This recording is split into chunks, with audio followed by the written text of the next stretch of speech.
디모데전서 2장 5절부터 6절입니다.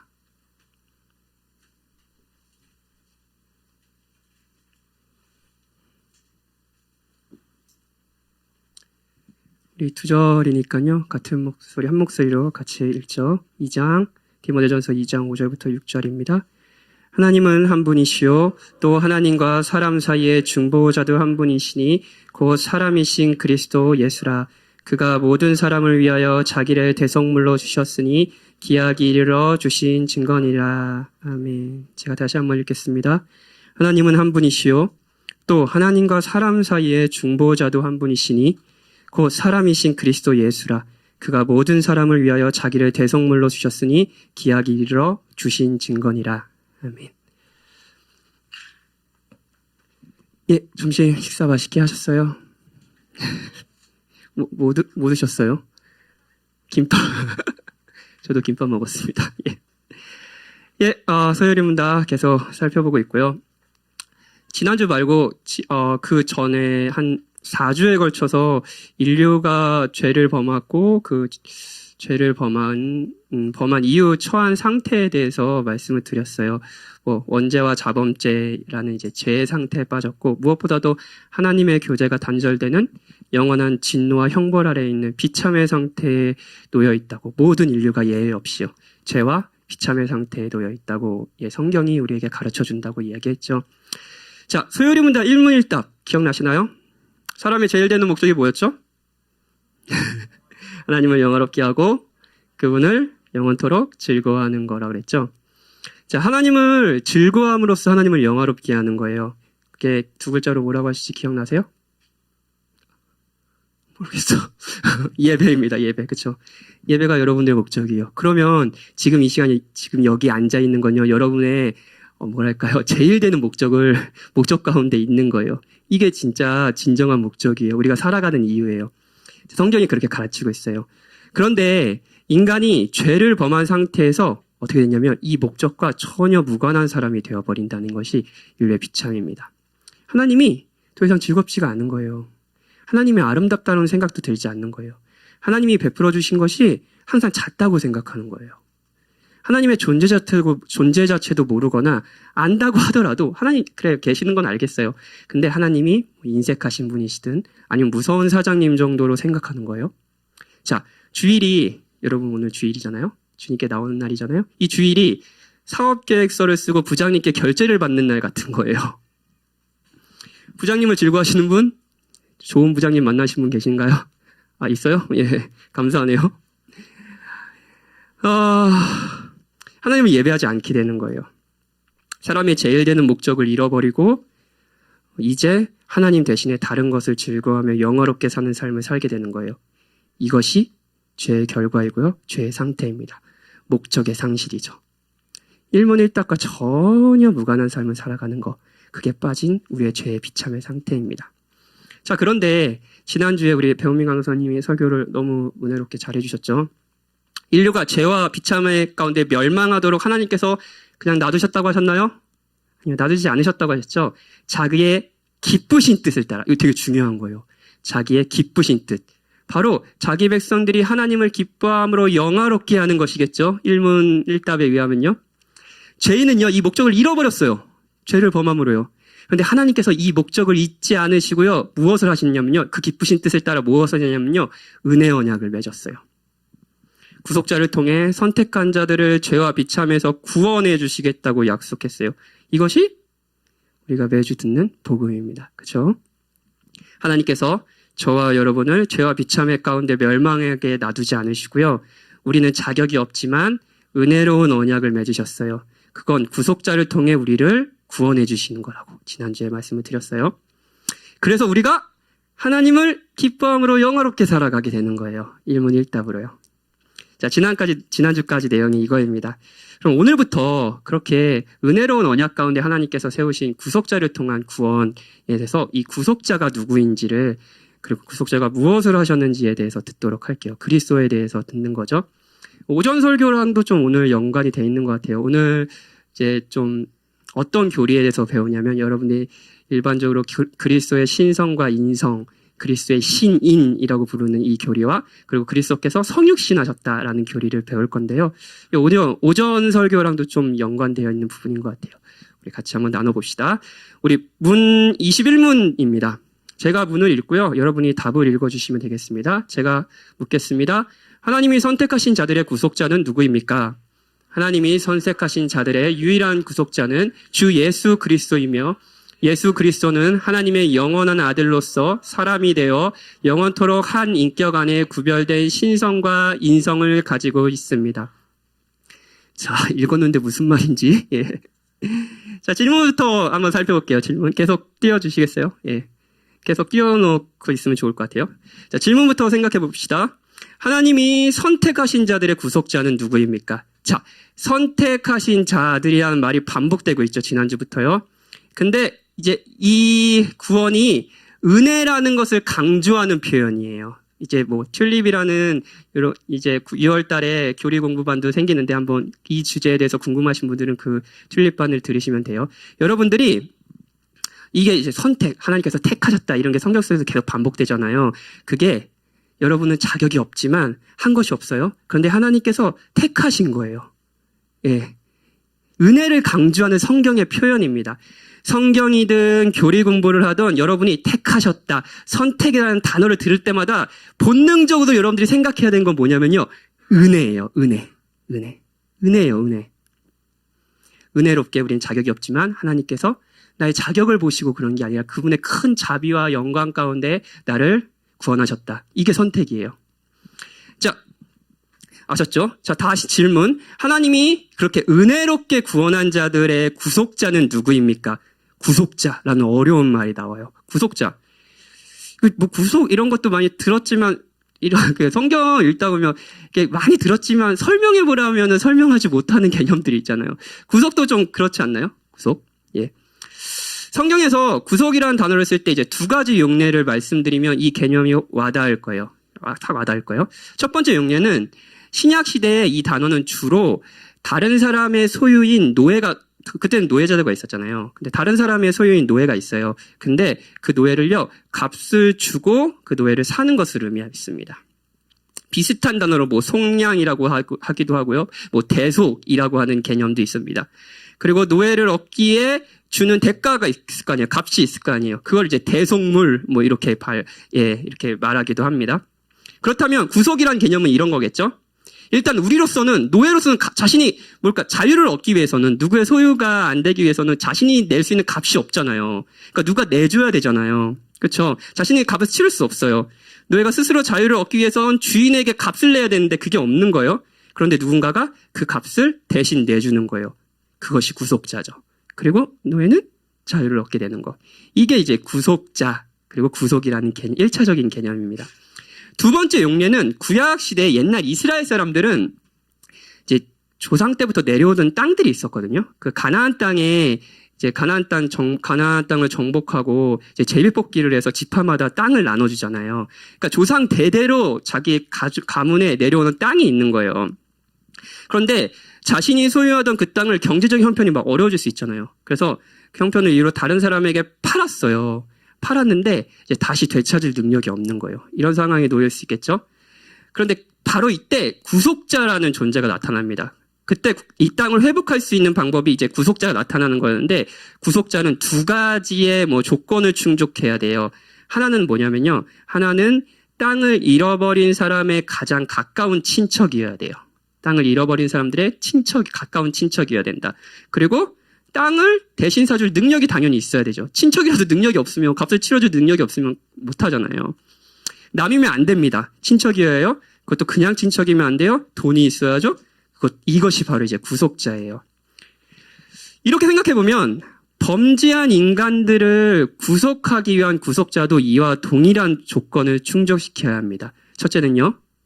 우리 인간과 동일한 인간이어야 되고요. 그리고 둘째는요. 우리 인간을 구속할 능력이 있어야 됩니다. 우리가 같은 인간이어야 되고요. 동시에 능력이 있으셔야 된다는 거예요.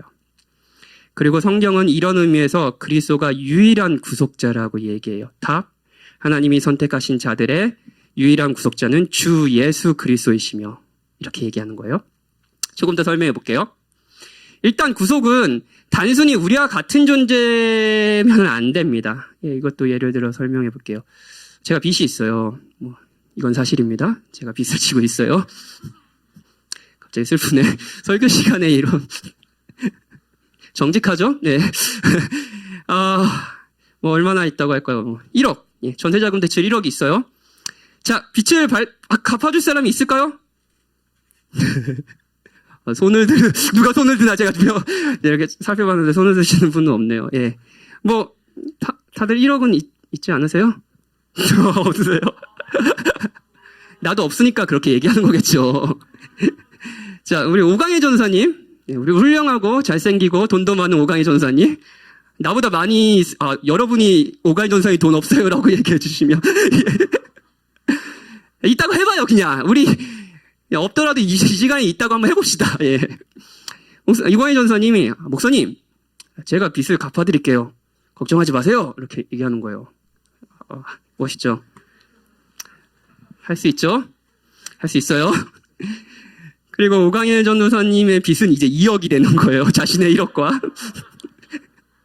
자, 아무튼 1억 정도라면 갚을 수 있는 사람이 있을 겁니다. 예, 우리 모두 가난해서 그럴 수 없어요라고 얘기했지만 있겠죠. 예, 있을 겁니다. 그런데 빚이 1,000억인 거예요. 1,000억을 어떻게 빚지었는지도 모르겠지만 1,000억인 거예요. 대신 갚아줄 사람 여기에는 당연히 없겠죠. 일단 빚을 갚아주고자 하는 마음이 있든 없든 빚을 갚아주고 싶어요. 박길 목사님 되게 불쌍해요. 저렇게 말랐는데 빚도 있다니 막 이러면서 예, 갚아주고 싶어요. 근데 능력이 없는 거예요. 나는 10억이에요. 빚이 막 이런 거예요. 예, 있든 없든 능력이 없어요. 그런데 어딘가 혹시라도 그런 능력이 있는 재력가가 있을 수도 있죠. 그렇죠. 그런데요, 우리가 죄를 지어서 갚아야 할 값이 하나님의 영원한 진노와 형벌이라고 생각해 봅시다. 그걸 우리가 아까 배웠잖아요. 비참이라는 상태, 우리 전에 배웠잖아요. 우리가 범죄하여서 우리가 지고 있는 빚이 1,000억 정도가 아니라 영원한 하나님의 진노와 형벌인 거예요. 이 값을 대신 치러줄 사람이 있을까요? 인류 역사상 내가 사랑하는 사람들을 위해서 자신의 목숨을 버린 사람은 진짜 많았습니다. 그렇죠? 그리고 인류 역사상 자신의 민족과 인류를 구원하는 행동한 여러 영혼들이 등장했습니다. 그렇죠? 그들은 분명 자신의 생명이란 값을 내줌으로써 사랑하는 이의 생명이란 시간을 벌어줬습니다. 그렇죠? 그런데 영원히 벌어준 것은 아닙니다. 잠시죠. 결국 가족과 친구도 죽지 않았겠어요? 그 민족도? 죽음, 이 형벌의 값을 대신 치러줄 사람은 존재하지 않으니까요. 성경도 이렇게 이야기합니다. 시편 49편 6절부터 8절이에요. 제가 읽어드릴게요. 자기의 재물을 의지하고 부유함을 자랑하는 자는 아무도 자기의 형제를 구원하지 못하며 그를 위한 속전을 하나님께 바치지도 못할 것은 그들의 생명을 속량할 값이 너무 엄청나서 영원히 마련하지 못할 것임이니라. 어떤 사람이 자기의 부를 엄청 자랑하더라도, 그래 내가 너를 책임져 줄 수 있어 라고 말하더라도 그의 영원한 형벌과 진노에 대한 그 값을 치러줄 수 있는 재력가는 없다는 겁니다. 어떤 이도 그것을 할 수 없는 이유 중 하나는 바로 이거예요. 그리고 또 하나의 이유가 있어요. 그 대신 값을 치르려고 하는 자신도 또한 빚진 자라는 거예요. 모든 인류가 범죄했다 그랬잖아요. 한 명도 예외 없이 이 빚을, 이 죄의 값을 가지고 있다고 얘기했잖아요. 1,000억을 갚아주려고 하는 나도 1,000억을 빚지고 있는 거예요. 구속은 단순히 우리와 같은 존재에게 받을 수 있는 것이 아닙니다. 우리는 우리보다 더 위대하고 큰 존재가 필요해요. 구원을 위해서요. 그리고 소요리 문답은 이렇게 말하죠. 하나님이 선택하신 자들의 유일한 구속자는 주 예수 그리스도시며 예수 그리스도는 하나님의 영원한 아들로서 그리스도, 이 구속자는 우리와 다릅니다. 그분은 하나님의 영원한 아들이라고 불려요. 그리스도가 하나님의 아들이다. 이것도 많이 들어보셨죠? 근데 이것도 설명해보세요 하면 이거 쉽지 않죠? 쉽게 설명하면 이건 성경이 그리스도가 하나님의 아들이라고 말할 때는 그리스도가 우리와 같지 않고 우리와 다르고 하나님이시라는 말입니다. C.S. 루이스는 이것을 알기 쉽게 이렇게 표현해요. 낳는다는 것은 아버지가 된다는 뜻이고 창조한다는 것은 만든다는 뜻이지요. 이 두 단어는 차이가 이런 것입니다. 여러분이 낳는 것은 여러분과 같은 종류에 속한 것입니다. 즉 사람은 사람의 아이를 낳고 비버는 비버 새끼를 낳으며 새는 새 새끼를 새 새끼로 부화돼 양을 낳습니다. 그러나 여러분이 만드는 것은 여러분과 다른 종류에 속한 것입니다. 즉 새는 둥지를 만들고 비버는 댐을 만들며 사람은 라디오들을 만듭니다. 물론 사람은 라디오보다는 더 자기를 닮은 것, 이를테면 조각상을 만들 수 있죠. 실력 있는 조각가라면 정말 사람과 흡사한 조각상도 만들 수 있을 겁니다. 물론 그렇다 해도 그 조각상이 진짜 사람이 될 수는 없지요. 조각상은 숨을 쉬거나 생각할 수 없습니다. 조각상은 그저 사람과 비슷하게 생겼을 뿐입니다. 그것은 살아있는 존재가 아닙니다. 나타와 만들다가 어떤 건지 아시겠나요? 성경에서 그리스도를 하나님께 나음받으셨다라고 표현하는 것은 그리스도가 우리와 같지 않은 하나님이시라는 것을 말합니다. 성부 하나님은 사람을 만드셨지만 성자 하나님을 만드시지는 않으셨습니다. 성부 하나님은 우리를 마치 사람이 댐과 라디오를 만들듯이 혹은 조각상을 만들듯이 만들었지만 성자 하나님은 만드신 분이 아니라는 거예요. 낳으신 바 된 분. 바로 성부 하나님과 같은 분이시라는 것. 이게 성자 하나님이 영원한 하나님의 아들이라고 불리는 이유입니다. 그래서 성경은 이렇게 그리스도를 말해요. 요한복음 1장 18절이요. 본래 하나님은 본 사람이 없으되 아버지 품속에 있는 독생하신 하나님이 나타나셨느니라. 그리스도가 우리와 같지 않고 하나님이시라는 거예요. 그리스도는 하나님이십니다. 그렇게 그분은 하나님의 영원한 진노라는 값을 갚으실 수 있는 유일한 존재입니다. 하나님의 공의를 완벽하고 영원히 충족시키는 분이 바로 하나님이신 그리스도시라는 거예요. 저희는 소유리 문답 4문에서 하나님이 어떤 분이신가요? 라는 이 4문을 좀 외워두시면 좋다고 얘기했던 거 기억나시나요? 기도할 때 좀 좋을 것 같다고. 어떤 분이신가요? 라는 물음에 이런 성경의 답을 들었어요. 하나님의 존재, 지혜, 능력, 거룩, 공의, 선한, 진실은 무한하고 영원하며 불변합니다. 라고 얘기했죠.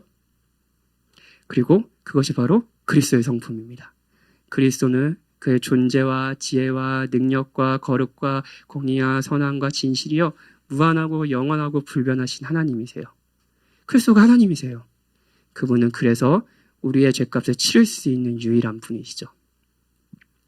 그런데 구속은 단순히 우리와 다르기만 해서는 안 됩니다.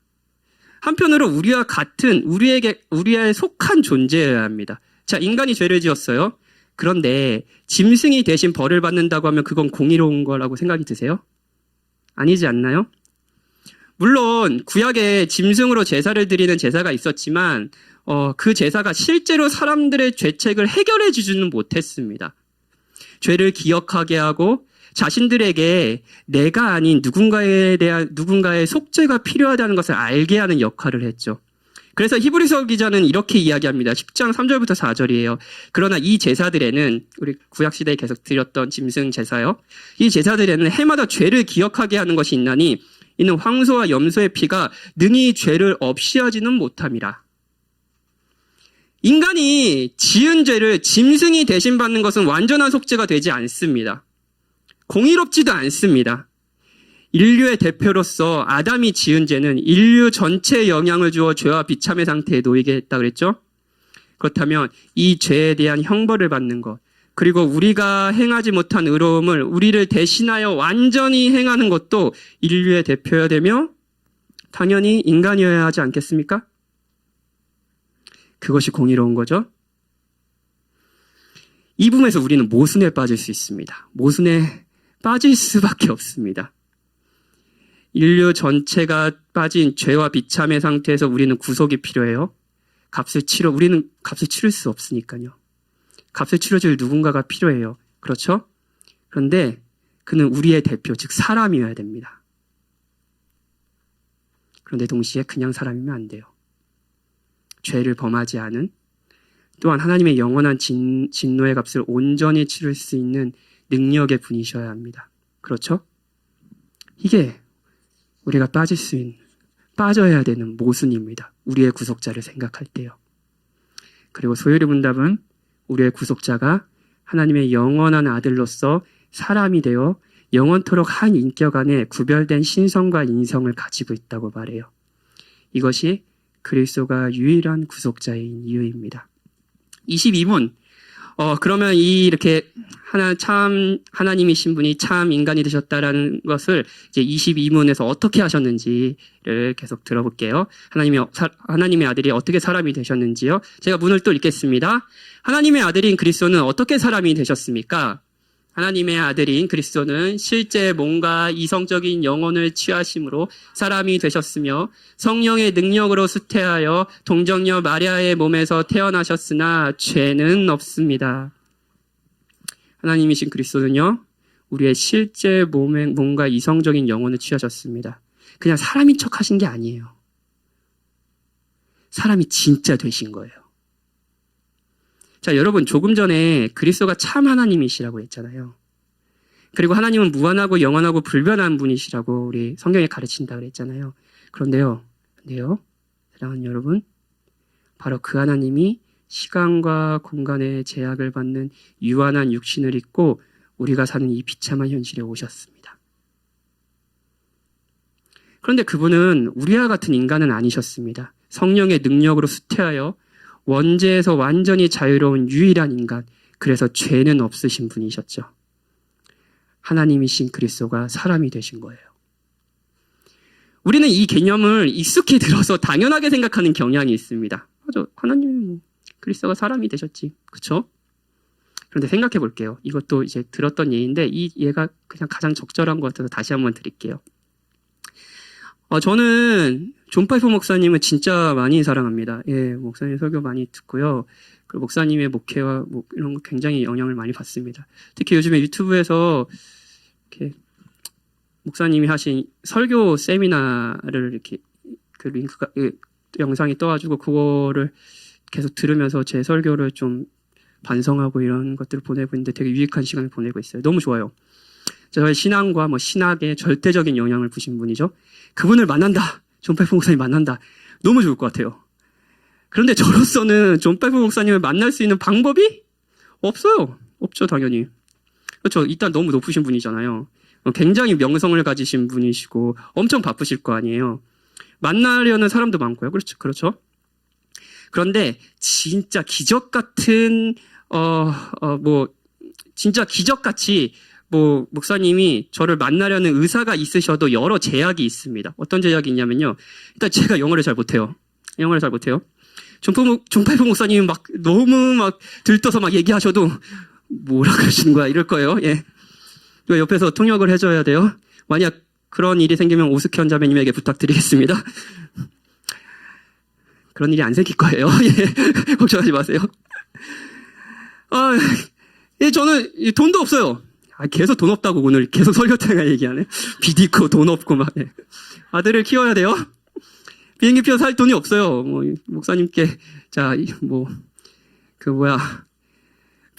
비즈니스석 말고 뭐죠? 이런 최고급 비행기표도 끊어드리지 못해요. 여러 제약이 있죠. 그런데 만약 이렇게 된다면 어떨까요? 미국에 있는 존 파이프 목사님이 서울의 박현진을 알게 된 거예요. 여기부터 기적 아닌가요? 그렇죠? 그리고 만나고 싶어 하는 거예요. 기적이에요. 그렇죠? 그래서 직접 자신이 비행기표를 끊었어요. 한 달 휴가를 내셨어요. 박현진을 만나러. 더욱이 박현진을 알고 싶어서 한국어를 공부했어요. 2년 동안. 그래서 이제 한국어로 설교를 하실 정도로 능통해졌어요. 저를 알기 위해서요. 저와 박현진이라는 사람과 시간을 보내기 위해서요. 정말 꿈 같은 얘기 아닌가요? 야, 그게 무슨 현실적인 얘기도 아니. 여러분 그런 생각 드시지 않으세요? 말도 안 되는 얘기잖아요. 그렇죠? 존 파이프 목사님 좋아하지 않으신다면 여러분이 좋아하는 BTS나 한번 상상해 보세요. 아니면 누구야? 이렇게 잘생긴 우리 이미지가 사랑하는 잘생긴 사람 갑자기 이름 생각 안 나네? 차은우. 차은우를 생각해 보세요. 차은우가 여러분을 만나는 거예요. 존 파이프 목사님이든 뭐든지 이제 차은우가 하니까 또 확 와닿는구나. 예. 너무 꿈 같은 얘기죠. 하루 데이트 해준대요. 차은우가. 와, 예.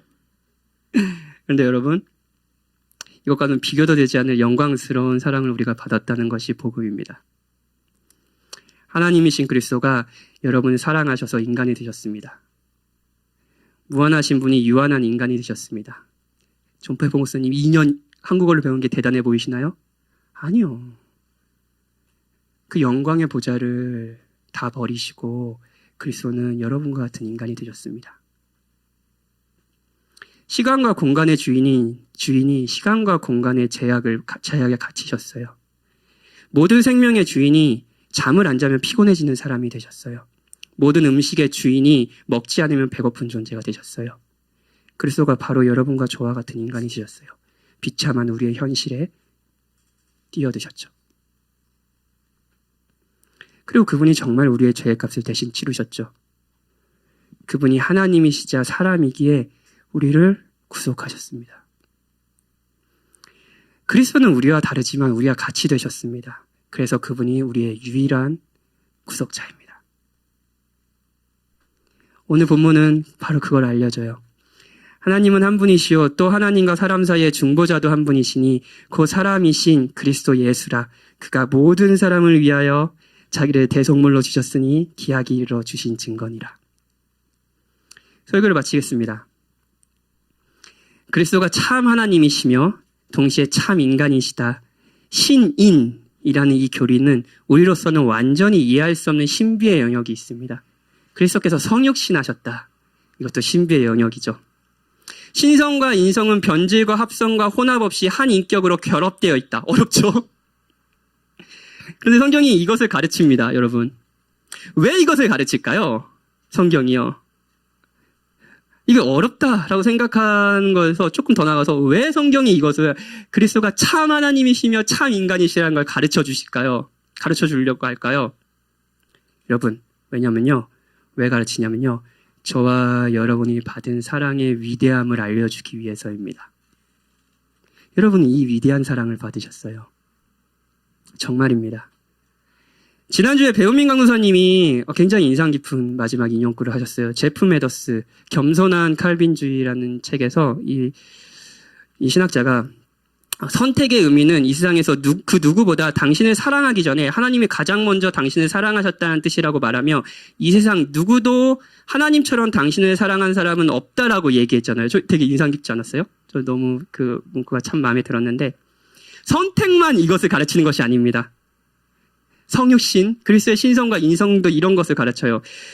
여러분은 비교할 수도 없을 가장 높은 분이 여러분을 위해 지극히 낮아지는 사랑을 받았습니다.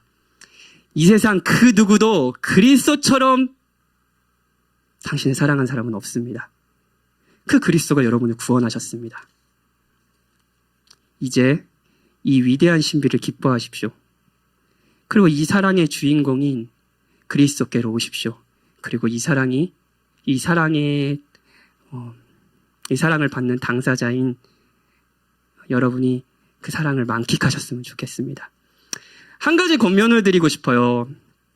성육신, 그리스도께서 우리와 같은 인간이 되시기를 낮아지셨다라는 은혜를 경험하고 만끽한 자는 한편으로 성육신적인 삶을 살 겁니다. 성육신적인 삶은 뭘까요? 세상은 계속 올라가려고 할 겁니다. 오늘 목사님 오전 설교로 이야기하면 더 강함을 얻고자 하는, 더 강해져야 된다라는 생각에 살아갈 겁니다. 그런데 이 은혜를 맛본 자는 그런 세상에 살아가는 방식과는 전혀 다른 방식의 삶의 스타일을 가지고 살아갈 겁니다. 어떻게 될까요? 낮아지지 않을까요? 더 내려가려고 하지 않을까요? 약자들, 힘든 자들, 같이 있으며 유난히 힘든 자들을 소외된 자들, 그런 자들을 외면하지 않고 더 사랑하려고 하지 않을까요? 우리 교회가 이 성육신의 은혜를 기뻐하며 만끽하는 교회라면 우리 교회는 이런 문화가 있을 겁니다. 정말이에요. 아무도 소외되지 않고 자신의 강함을 자랑하지 않고 기꺼이 가장 낮은 자의 모습으로 사람들을 섬기며 돌보는, 그리고 그 섬김을 받는 사람도 감사하며 우리를 위해서 낮아지신 그리스도를 함께 기뻐하는 그런 교회예요. 그것을 위해 그리스도께서 여러분의 그 위대한 사랑을 베풀어 주셨습니다. 이 사랑을 만끽하십시오.